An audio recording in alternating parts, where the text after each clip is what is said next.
Hello, Allison Ziegler here, and you are joining me today for this week's episode of Princess Interrupted, the podcast.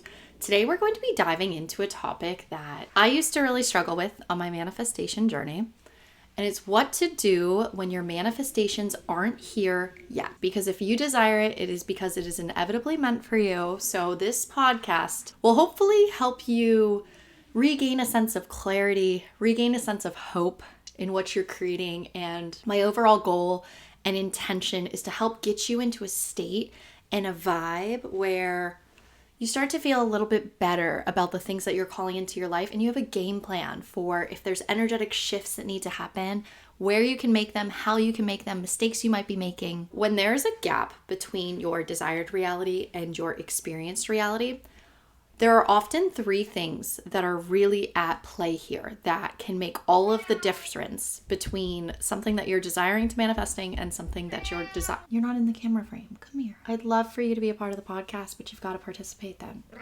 I feel like Taylor Swift. Do you know how when she's recording songs, she has to leave the door slightly ajar because the cats are always going in and out because they think it's their house? When your manifestations aren't here yet, and how to call them into your reality more quickly, easily, seamlessly, so that you can start experiencing them instead of just dreaming about them. And if you start to see some like swirly things going on, I just lit some incense.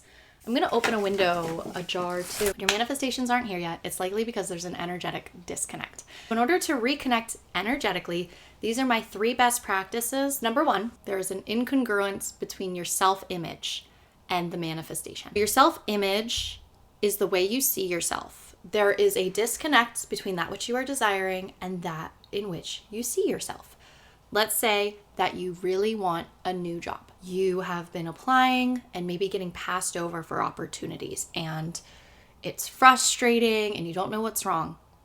And you have this belief or this perspective of yourself that you have never been the kind of person who has a job that you love, and you want to change this about yourself.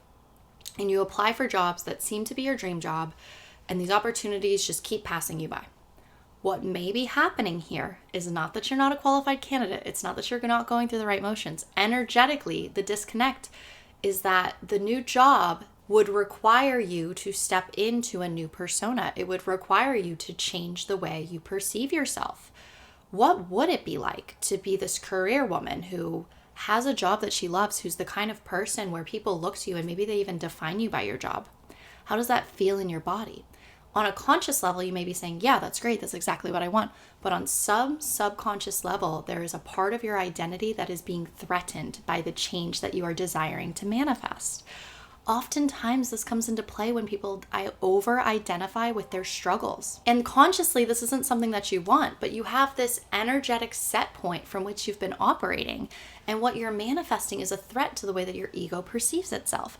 We talk about self-image a lot in one of my previous episodes. I'll make sure to include a link. If you're listening to YouTube, you can click here and you can check out the self-image episode where I really dive into the purpose of self-image, how to upgrade your self-image and things like that. But this really is a huge part of the inner game of calling in a manifestation. So this is the first place that I would look. There's 2 really important factors to keep in mind when you are calling in a new desire. And this is your thoughts around your new desire and your feelings around the new desire. With that example of not getting the job that you applied for, that you perceive to be your dream job, what are your thoughts and feelings around the situation? And I want you to notice, what are the thoughts and feelings that you're having towards yourself in the situation? Are you reiterating the narrative that you're actively trying to break out of? Are you saying, okay, I must just not be destined to love what I do for work? This comes up so much for my clients in terms of relationships as well. Let's say that they've been talking to someone for a few months and it ends. There can be these beliefs that come up, well, am I just meant to be alone forever? Am I just meant to be single? Does God not want me to be in a relationship? Is this not meant for me?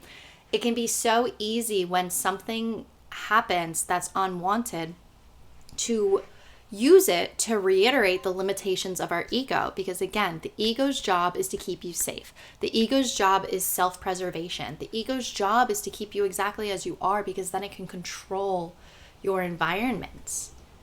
But as you're growing and stepping out of your comfort zone, this is going to be an unknown process. So it's continuing to tap into what makes you feel safe in the pursuit of this and upgrading your self-image so that it matches that which you are calling in. The other thing to really keep in mind is your feelings. And this is where we talk about, you may have heard the term spiritual bypassing, where it's just overlooking everything and just saying everything's fine, or just repeat affirmations, feel high vibe all the time. Allow yourself to feel the feelings that come up. If you feel disappointed, let yourself feel that and trace it back to the first time you experienced this so that it can release from the body once and for all. Your feelings are simply the communication of your body trying to get your attention. These emotions are feelings. They're trying to get our attention to something. A positive outcome of undesired circumstances can be the opportunity to heal something on an even deeper level that you would have just never dealt with. So by dealing with it, by facing it, by feeling it, you're letting it leave your body. And what this does is it effectively will leave your energetic field when you feel a feeling to completion. It's a deeper level of understanding. Once it gets your attention and you give it attention and you sit with it, oftentimes these feelings will pass. And instead of making yourself wrong for feeling this way or judging yourself for feeling with this way, sit with it. Let's go back to the identity piece and use the example of the job. If you desire a job that you truly love, you are someone who has a job you truly love. Okay? Let me say that again. If you're someone who desires a new job and you desire a job you really love, that is an inevitable manifestation that is making its way into your reality.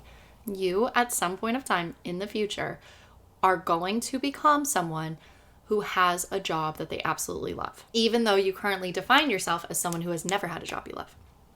So somewhere along the way, in the context of your life, taking time out of it, you are a person who has a job that you actually absolutely love. You get to be that person, but you get to be that person now.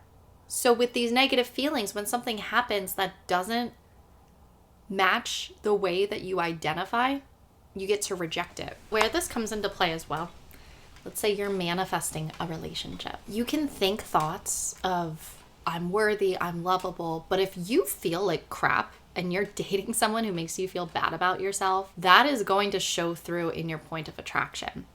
When you are manifesting, your self-image needs to be in alignment with what you're calling in, but so do your thoughts and your feelings.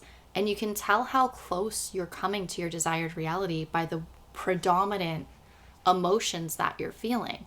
Are the predominant emotions that you're feeling in alignment with your desired outcome? If you're desiring a relationship, you think about the things that you think this is going to give you. A relationship is someone you can open your world to, someone who makes you feel loved, seen, appreciated.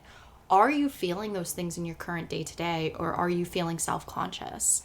Are you feeling like you don't want to open up? Are you feeling vulnerable? Are you feeling unsafe? Those don't match the desired state that you're manifesting. The trick here is really conjuring those feelings that you're desiring, those feelings and the thoughts that correspond with the future version of yourself, and experiencing them in the now, in the absence of what you have, because you know inevitably it's going to be here. By operating under the assumption that your desires are meant for you and your manifestations are what you're desiring because they're something that you're meant to experience and live out, this is going to be an inevitability. So shifting that from being something that you feel impatient and frustrated that it's not here yet, to being excited that you know you get to experience it. It's kind of like Christmas. You know that you have presents that are coming for you. You don't know what they are, but you know they're going to be amazing. You set out your desires. You made a Christmas list. You set all the things that you wanted and requested. It's getting comfortable in that waiting period. And this doesn't need to take long. It's not a matter of waiting in terms of you need to wait for it to be the right time. It's becoming the version of yourself who aligns with it. So doing what you need to do in the process of the unfolding of becoming in the energy. A way to think about emotions in the manifestation process, your emotions are essentially just energy in motion. And these are a key indicator in which direction the energy that you're putting out is calling back in. If you're really looking to upgrade your self-image, again, I highly suggest checking out that previous podcast episode that I recorded entirely on this topic. But for the purpose of this, I would say creative visualization and future self journaling, just about what you get to experience. It's not something that you're approaching from lack because it's not currently here. It's something that you are so excited to live out. It's all about conjuring up the desired state and feeling those feelings in your body now. I can feel the energy shifting. The second block that is keeping you stuck 9 times out of 10, baby, or 9.5 out of 10 times, it's your subconscious mind and your subconscious beliefs about yourself. With manifestation, I find this so fascinating. Your subconscious mind serves as the bridge between your conscious reality and the desires that you are making to the universe. So your subconscious mind, in essence, is the translator. The subconscious mind does not speak the same language as the conscious mind. This is why we work with tools like hypnosis, and I'll go into why this is so effective for reprogramming the subconscious mind. But your subconscious mind thinks in symbols. This is why when you're dreaming, it's heavily on the subconscious. Everything you're experiencing is not the same as your waking reality. Dreams communicate to you in a different language than things that you experience in your day-to-day reality. With the subconscious mind, let's say that you consciously want a relationship, but you're operating under the assumption that you're unworthy of love. All your past relationships have been trash. It's been really terrible. Why would you believe anything else? This is what the subconscious mind has as proof, as this is what happens in your reality. It makes it predictable. It fills in the gaps. You consciously really want a relationship, but you have an underlying subconscious belief that you are unworthy of love. You are going to put out intentions like, I want to call in my soulmate. I want to manifest love. But what you're going to find in response is things that reaffirm that you are unlovable and unworthy of love. Until you address the deeper subconscious beliefs and effectively rip these out from the root, you are not going to see change in this area of your life. You are going to find yourself repeating the same patterns, experiencing the same narratives. You know this is happening to you when you're like, okay, I've been here before. This is what always happens. My relationships always end at 3 months. I always get ghosted. I always have a great first date and then I never hear from them. Like, these are patterns that you might be experiencing, and this indicates that there is a subconscious program that is creating a block between what you're experiencing and what you want to be experiencing. This isn't to punish you. Your subconscious mind wants to be right. Think about how the ego just wants to be safe. The subconscious mind wants to be right. It is one and the same. This is why you might consciously desire abundance, but all you find are unexpected bills. This is why you might consciously really desire a relationship, but you keep finding yourself in situationships. So you can't outthink your negative programming. And this is why working with the subconscious mind is so imperative to the manifestation process. There's a layer between the conscious mind and the subconscious mind. I mentioned that the subconscious mind is a bridge to your desires. There's a layer in between the conscious mind and the subconscious mind, and this is called the critical faculty. Now, the critical faculty is in essence a bullshit meter. Your critical faculty will accept or reject new information based on whether or not it aligns with your subconscious beliefs. This is why you might be repeating affirmations like, I am lovable, I am worthy, but your subconscious mind is rejecting them because it doesn't align with the underlying programming. You need to get to the root of what's going on. So the critical faculty, there are ways to bypass this so that you can implant new beliefs in the subconscious mind. Pretty cool, right? The subconscious mind is neutral. It doesn't perceive beliefs that you're implanting as positive or negative. It is just all neutral. You can create new beliefs that support the desires that you are actively manifesting to make your outcomes more inevitable and easier and seamless. How much easier would it be to attract a relationship if you truly believed that you were worthy? How much easier would it be to attract a relationship if you truly believed that falling in love with your soulmate was inevitable? What if you truly believed it was meant to happen at the exact time that it was going to happen? And it didn't matter who it was, but you knew that this person was meant for you and there was no way you could get it wrong. What if with your dream job, you truly believed that there is an opportunity that is so meant for you, that it's waiting for you, that it's going to be maybe even created for you? This is the work that I do with clients. This is where hypnosis comes into play. With hypnosis, you are actively implanting new beliefs, and these beliefs become stronger through repetition over time than the outdated beliefs you may have had when you were 7 years old. You might hear, if you learn about the mind, neuroplasticity. So the whole idea is that the grooves in your brain and the thoughts that you keep thinking are going to be your predominant thoughts. As you start to reaffirm what you want to be true, this will become what is true for you. Let's say that you reprogram your mind to start believing that you are worthy and deserving of love. As a result, you start going on dates with people who actually treat you with kindness and respect. Not every single one of these people will end up being your soulmate, but regardless, you get to a higher state. You start to improve the quality of the connections that you're having. Those limiting beliefs that you used to have in the past that were reflected in your reality in the past, those pathways are going to fall away because you're not using them as often anymore. Where you used to feel, I'm unworthy, I only attract losers, that's not going to be true anymore because the beliefs that you are experiencing more regularly are, I attract high quality partners. I form healthy connections. I attract healthy relationships. And this is what's going to be manifested in your reality. How cool is that? This is where hypnosis plays in really well. The first step, let's say you're like, I've never done hypnosis, I've never done any of this work. Step number one that you really want to do with a subconscious mind is just bring awareness to where your thoughts are not matching that which you're desiring. Awareness is the first step to shifting energy at any point. The third reason your manifestations are not here yet is because focusing on lack is creating more lack. If you want to know the quickest way to shift this, where you're focused on the lack, you're so obsessed with it not being here yet that you wouldn't even know what to do if it actually showed up. The quickest way to shift this is gratitude. For example, with the job that we talked about earlier in this episode, the way to shift it is to look at your current job and to recognize what parts of your current reality align with you being the version of yourself who has your dream job. There has to be at least one little thing about your job right now that you like. Maybe it's even, I like the refrigerator in the break room. I like the ice machine. I like the way the light hits the window in the afternoon. I like my desk. I like the computer. I like my keyboard. Start to focus on the parts of your reality that are actively matching that which you're desiring and start having appreciation and gratitude for these. This is going to call this into your reality sooner because you're already experiencing elements of it, and what you're doing is you're bringing awareness and you're amplifying where you're already an energetic match for that which you're manifesting.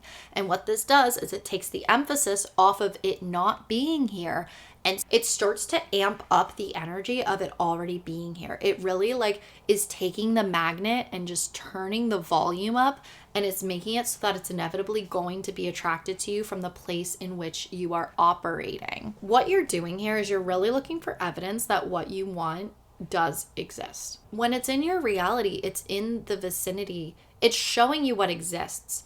What's possible for someone else is also possible for you. And this simply exists to show you what's possible. So start to get excited when someone else gets their dream job. It's showing you what's possible for you. If it's their dream job, it's not yours. One of my favorite quotes that I read in a book that I loved this week, it was Believe It by Jamie Kern Lima. And in the quote, she said, sometimes God will hide your greatness of those who aren't worthy of experiencing it. Trusting that if something's not happening, it's because something even better is lining up for you. That there will be a point in the future where you will look back and this will somehow make sense and you will somehow be able to experience gratitude for this moment, for this setback, for the facts that it feels like it's taking so long. Use this time to become the version of yourself that gets to have the things that you're desiring, and make it fun and have fun along the way and be willing to see the good. This time isn't meant to be punishment. It's meant to be a chance to align, and it can be as long or as short as you truly decide.